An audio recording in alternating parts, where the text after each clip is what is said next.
Salam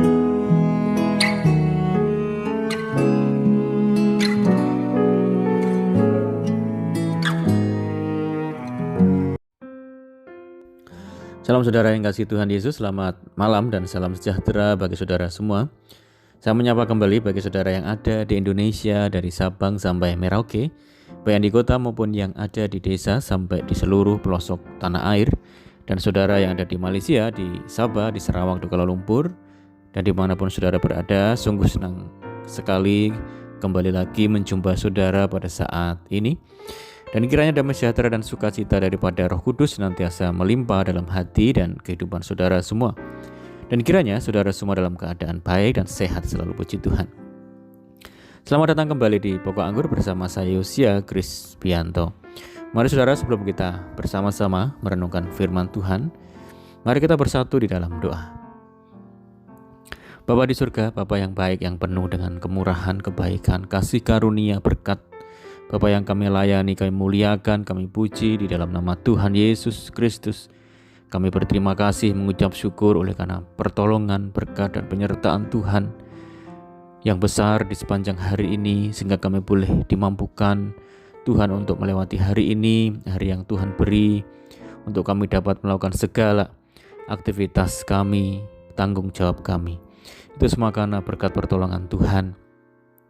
Dan pada saat ini kami kembali ya Tuhan untuk merenungkan firman-Mu. Kami rindu, berbicaralah kepada setiap kami masing-masing, urapi kami, jamah setiap hati kami saat ini, sehingga kami mengerti maksud firman Tuhan.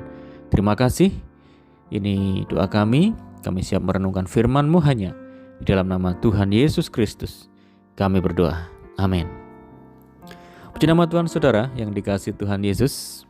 Pembacaan firman Tuhan pada saat malam hari ini terambil dari Yakobus 1 ayat yang kedua. Demikian bunyi firman Tuhan. Saudara-saudaraku, anggaplah sebagai suatu kebahagiaan apabila kamu jatuh ke dalam berbagai-bagai pencobaan. Saudara yang kasih Tuhan Yesus, kebahagiaan sebenarnya adalah bersumber pada rasa aman, rasa damai di hati, bukan karena situasi. Situasi yang baik dan ideal bisa menambahkan kebahagiaan itu. Memiliki banyak uang bisa menambah kebahagiaan, tetapi sesungguhnya kebahagiaan adalah hasil keputusan yang ada di dalam hati kita. Secara umum, siapapun pasti menyetujui bahwa penderitaan adalah suatu keadaan yang tidak menyenangkan dan jauh dari suasana bahagia. Sebab di manakah kita melihat orang berbahagia ketika mengalami penderitaan? Tentu saja tidak ada, saudara. Tetapi berlawanan dengan kenyataan itu, Yakobus menuliskan pada nas hari ini sesuatu yang sangat menarik, saudara, yakni yang berkata, saudara-saudara, anggaplah sebagai suatu kebahagiaan apabila kamu jatuh ke dalam berbagai-bagai pencobaan. Saudara, bagaimanakah kita mampu menganggap suatu kebahagiaan walaupun menghadapi pencobaan? Yakobus menyebut bahwa pencobaan itu bagian dari ujian iman yang menghasilkan ketekunan. Selanjutnya, ketekunan menghasilkan buah yang matang, yakni menuju ke arah kesempurnaan iman. Dengan demikian, kita menemukan suatu kesimpulan. Yang pertama adalah ketika menghadapi penderitaan hidup, orang percaya haruslah memandang penderitaan itu sebagai ujian, dan selanjutnya bersedia dengan penuh ketekunan menjalani semua kenyataan tersebut. Yang kedua, Rasul Paulus menyebut lebih detail tentang kondisi ini, saudara. Dikatakan, kita malah bermegah juga dalam kesengsaraan kita, karena kita tahu bahwa kesengsaraan itu menimbulkan ketekunan, dan ketekunan menimbulkan tahan uji, dan tahan uji menimbulkan pengharapan.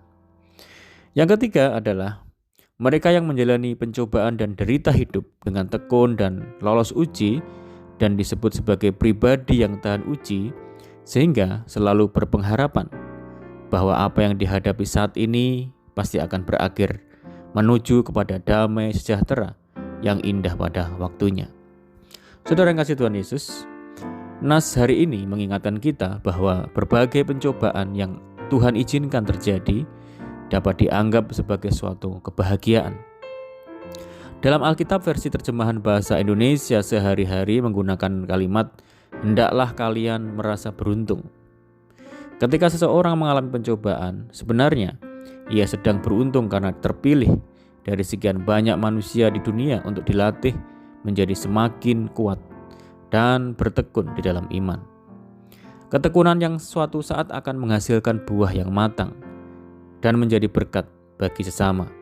Sebaliknya, orang yang tidak bersedia diuji oleh Tuhan melalui berbagai pencobaan, kondisi imannya akan stagnan, ketekunannya tidak akan bertumbuh, dan ia kehilangan kesempatan untuk menghasilkan buah dari ketekunan imannya. Selain itu, nas hari ini mengajarkan kita bahwa di dalam pencobaan, ujian, masalah, dan keterbatasan apapun yang kita alami, kita harus dapat memutuskan untuk berbahagia. Artinya, ketika ujian datang, tetap putuskan untuk berbahagia. Anggaplah sebagai suatu kebahagiaan apapun dampaknya dalam kehidupan kita. Jika kita dapat memutuskan untuk berbahagia, apapun keadaan kita, maka kita akan bisa menerima keadaan kita. Kemudian yang terjadi adalah kita bisa mengembangkan manusia rohani kita, sehingga muncul ketekunan, kearifan, dan karakter yang murni.